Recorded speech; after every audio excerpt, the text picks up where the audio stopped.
Hey, good morning. Thank you for joining. It's Friday. Happy Friday to everybody. I got my coffee and it's Friday morning coffee thoughts. So today we are going to close our series on incident response preparation and testing through tabletop exercises. Now, before we begin, quick reminder: I will try to respond to your questions after the session, so I don't get distracted. But I do encourage you to please participate and ask questions. Also, tell us where you're connecting from this morning. And I'm here in Orlando, Florida. So we talk about preparation, and you went through the process of building your incident response plan and playbooks, your policy. You have support from your executive leadership team who approved these documents. You have support from your incident response team who help you build the plans and playbooks and all that.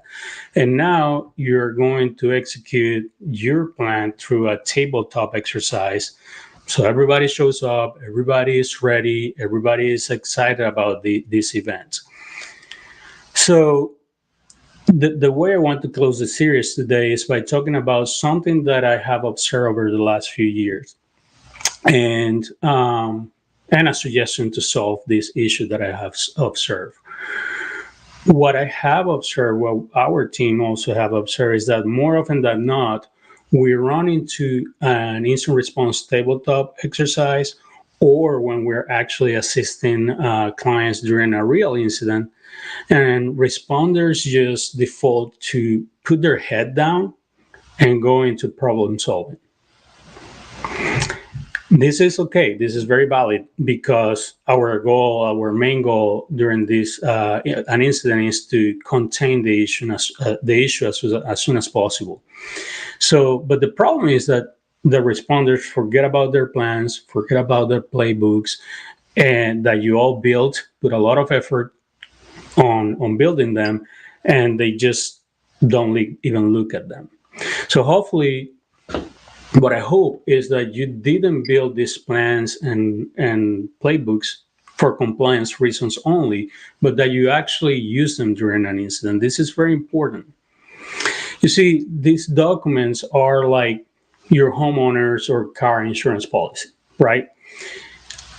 For example, last year during Hurricane Ian, my family and I prepared for this event by talking about what will happen if we were impacted by the storm. We got supplies. We tested our power generator.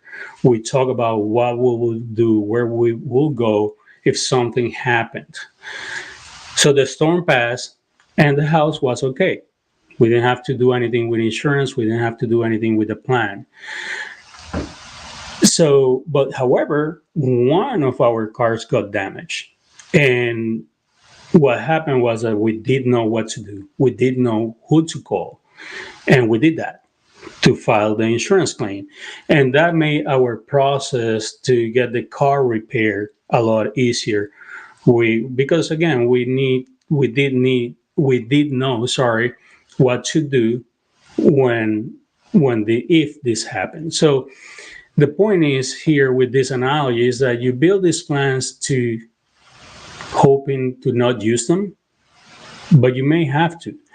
And so if you put the effort to build them, then use them, right? Execute your plan. Now, how do we get around this? One suggestion I always make to our clients is to actually make sure that a role is assigned into the plan for an incident response manager. Or, there are many names for this role. You can call it an incident response manager, an incident response coordinator, an incident response commander, or even a project manager. we've used this role by assigning it to a project manager from the PMO office, where we had this before in a couple of different companies when I was a CISO or part of the CISO team. And now we recommend that to our clients as well, because when we started doing this, assigning this role and having this person take on that particular task, we're starting to be more successful responding to real incidents, because that project manager or incident coordinator role was to help us with the logistics, with communications, ensuring that everybody followed the plan. So the coordinator, the commander, the project manager will tell us, hey, what about this step here? You miss it. What about that step there? Next, we need to do this, or we now need to communicate with someone. So that is an excellent way to use the resources to balance the actual problem solving work with the following the plan and the logistics part of an incident response plan, which is very, very critical. So our advice to you is to identify and name an incident coordinator or project manager, however you want to call it, in your plan, and bring them in when you need them, right? We should be very early. That was one of the first steps we took. It was to assemble the initial core team, right, that will respond, the leadership team from an incident response point of view, and the project manager or project coordinator or incident coordinator.